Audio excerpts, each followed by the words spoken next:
سلام. تنها زندگی کردن یکی از موضوعات پرچالش و جذاب دنیای امروزیه.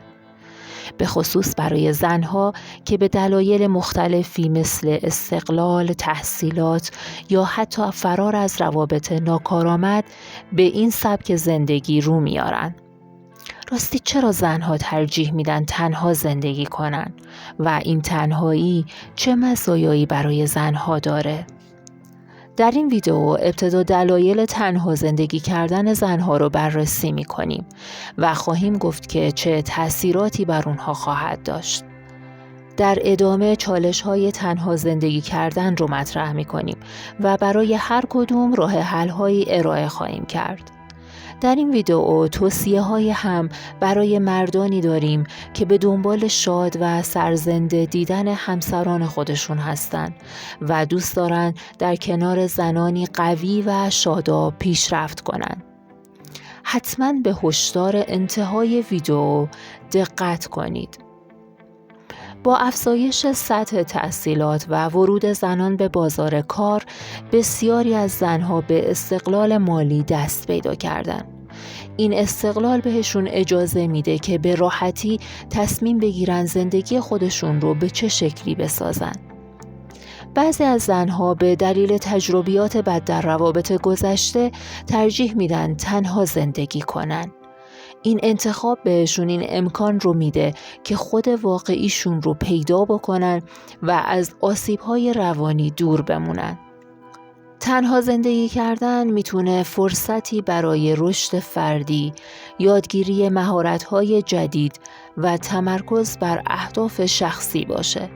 خیلی از زنها از این فضا استفاده میکنن تا به دنبال علاقه هاشون برن. یکی از بزرگترین مزایای تنها زندگی کردن آزادی در تصمیم گیری هاست. زنها میتونن هر زمان که میخوان سفر برن، کار کنن یا حتی برنامه‌های روزمره‌شون رو بدون هیچ محدودیتی تنظیم کنن. آزادی در تصمیم گیری خیلی به رشد شخصی و احساس شادی آدم‌ها کمک میکنه. وقتی که ما آزادی داریم تا تصمیم بگیریم، بیشتر مسئولیت کارهای خودمون رو میپذیریم. این باعث میشه که اعتماد به نفسمون بیشتر بشه. با این آزادی میتونیم بهتر بفهمیم که چه چیزی برای ما مهمه و چی ما رو خوشحال میکنه. این به ما کمک میکنه هویت خودمون رو بسازیم.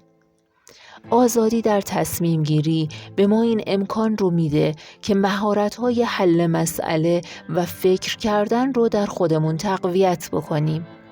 این مهارت‌ها توی زندگی و کار خیلی به درد میخوره.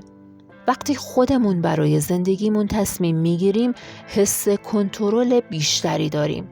این حس کنترل به ما کمک میکنه که استرسمون کمتر بشه و از زندگیمون راضی‌تر باشیم. وقتی بر اساس خواسته ها و ارزش های خودمون تصمیم میگیریم، بیشتر احتمال داره که از نتیجه راضی باشیم و احساس شادی کنیم. این رضایت باعث میشه بیشتر به سمت اهدافمون پیش بریم. آزادی در تصمیم گیری میتونه کمک کنه که روابطمون با دیگران بهتر بشه. وقتی آگاهانه تصمیم میگیریم، توی روابط اجتماعی موفق‌تر عمل میکنیم. در کل آزادی در تصمیم گیری نه تنها به رشد شخصی کمک میکنه، بلکه باعث شادی و رضایت توی زندگی میشه. تنها زندگی کردن فرصتی برای شناخت بهتر خود و رشد فردی فراهم میکنه.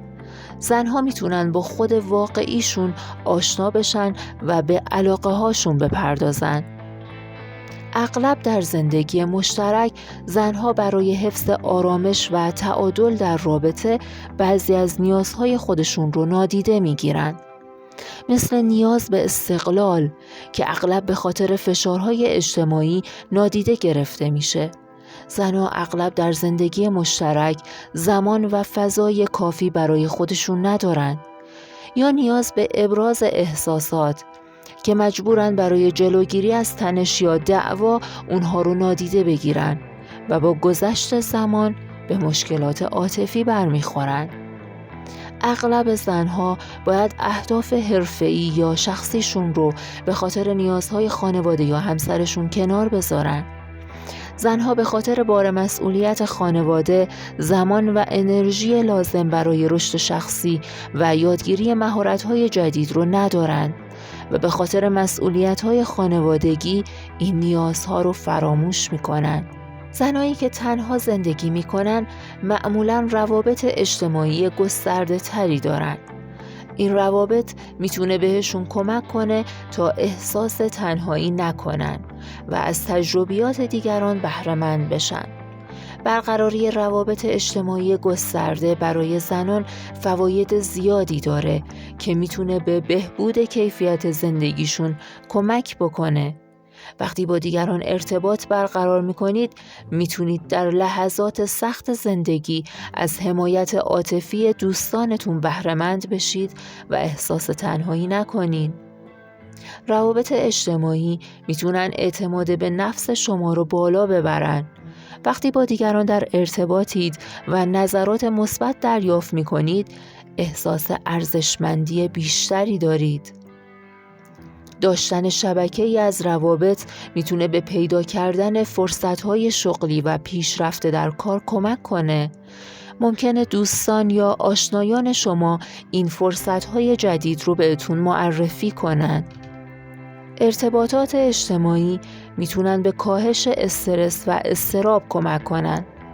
وقتی با دیگران وقت میگذرونین احساس شادی و رضایت بیشتری میکنین. از طریق ارتباط با دیگران میتونید دیدگاه‌های جدید و ایده‌های متفاوتی رو یاد بگیرید که به رشد شخصی شما کمک میکنه. هرچه بیشتر با دیگران تعامل داشته باشید، مهارت‌های اجتماعیتون تقویت میشه. این مهارت‌ها برای برقراری ارتباط مؤثر و مدیریت بحران‌ها بسیار مهمن. در کل برقراری روابط اجتماعی به زنها این امکان رو میده که زندگی غنی‌تری داشته باشن و از مزایای عاطفی، اجتماعی و شغلی بهره مند بشن. قطعاً تنها زندگی کردن چالش‌ها و مشکلاتی هم داره. یکی از بزرگترین چالش‌ها احساس تنهایی و انزواست. گاهی اوقات زندگی تنها میتونه منجر به افسردگی و یا اضطراب بشه. اگه شما در برقراری ارتباطات گسترده اجتماعی مشکل دارید، بهتره برای تنها زندگی کردن عجله نکنید. جامعه هنوز هم به زندگی مشترک و تشکیل خانواده تأکید داره. این فشارها میتونه برای زنهایی که تنها زندگی میکنن آزاردهنده باشه، به خصوص وقتی که از دیگران میشنون کی ازدواج میکنی یا چرا هنوز ازدواج نکردی؟ زمانی به تنها زندگی کردن فکر کنید که این سوالات و فشارهای اجتماعی برای شما بی اهمیت شده باشه. مدیتیشن برای رفع این مشکل به شما کمک زیادی خواهد کرد. ما در ویدئوهای قدرت ذهن این کانال مراحل مدیتیشن به روش دکتر دیسپنزا رو به طور کامل و جز به جز توضیح دادیم. با تماشای این ویدئو با کمک قدرت ذهنتون چه تنها زندگی می‌کنید و چه مشترک خودتون رو برای همیشه از تحمل فشارهای اجتماعی رها کنید. مدیریت تمام مسئولیت‌های خونه، کار و زندگی ممکنه کمی خسته کننده باشه. بعضی از زنها ممکنه احساس کنن که بار زیادی روی دوششونه. ما توصیه می‌کنیم که با ورزش منظم این مشکل رو به راحتی حل کنید. با این اوصاف آیا زنهایی که به صورت مشترک زندگی می‌کنن نمی‌تونن از این مزایا بهره مند بشن؟ اگر مردان دوست دارن همسرانی شاد داشته باشن، میتونن با رعایت چند نکته و رفتار مناسب به اونها کمک کنن تا در زندگی مشترک خودشون رشد و پیشرفت کنن. به همسر خودتون گوش بدید. احساسات و نیازهای اون رو درک کنید. این امر به اون احساس ارزشمندی میده. موفقیت‌ها و تلاش‌های همسر خودتون رو تشویق و تحسین کنید. این کار به افزایش اعتماد به نفس اون کمک میکنه. به همسر خودتون فضایی بدید تا به خودشناسی و تفکر در مورد اهداف و آرزوهاش بپردازه. اون رو به شرکت در دوره‌های آموزشی، کارگاه‌ها و فعالیت‌های توسعه فردی تشویق کنید. مسئولیت‌های خونه و خانواده رو به طور عادلانه تقسیم کنید تا همسر شما وقت کافی برای فعالیت‌های شخصی و حرفه‌ای داشته باشه. در کارهای روزمره و مسئولیت‌های خانوادگی به همسر خودتون کمک کنین تا اون بتونه به اهداف شخصیش هم برسه. با همسر خودتون گفتگوهای باز و صادقانه داشته باشید و درباره نیازها و خواسته‌های همدیگه صحبت بکنید. در صورت بروز مشکل و تعارضات به دنبال راه حل‌های مثبت باشید و تمام بار حل این مسئله رو به دوش همسرتون نندازید. اون رو به برقراری روابط اجتماعی و دوستی با دیگران تشویق بکنید. فعالیت‌های مشترکی رو انتخاب بکنید که به هر دو نفر کمک میکنه مهارت‌های جدیدی یاد بگیرن و به رشد همدیگه کمک کنن. در تحقق اهداف مشترک مثل خرید خونه یا سفر به همدیگه کمک کنید و همدیگه رو حمایت کنید. مردان هم میتونن با ایجاد فضایی حمایتی و مثبت به همسران خودشون کمک کنن تا در زندگی مشترک رشد کنن و به اهداف شخصی و حرفه‌ایشون برسن. این همکاری و حمایت متقابل میتونه به تقویت روابط و ایجاد یک زندگی مشترک سالم منجر بشه. اما نمیشه انکار کرد که این دو مقوله هرگز در یک راستا نیستن. هرگز زندگی مشترک و تنها زندگی کردن نمیتونن به یک اندازه روی رشد و پیشرفت زنها مؤثر باشن. زندگی تنها برای زنها یک انتخاب شخصی و مهمه که میتونه با چالش‌ها و مزایای خاص خودش همراه باشه. اما بسیاری از زنها از این سبک زندگی راضی هستند و به دنبال راههایی برای بهبود کیفیت زندگیشونن.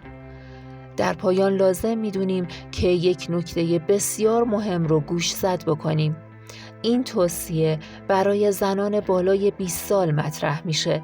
زنایی که به اندازه کافی تجربه به دست آوردن و میتونن چالش ها رو برطرف بکنن. اهل مشورت هستن و از زود باوری دست برداشتن. هرگز برای تنها زندگی کردن عجله نکنید. شما زمان کافی برای تجربیات جدید خواهید داشت. از اینکه تا انتهای ویدیو با ما همراه بودید بسیار متشکریم. لطفاً کانال رو سابسکرایب کنید و در بحث ها و چالش های بعدی هم با ما همراه باشید.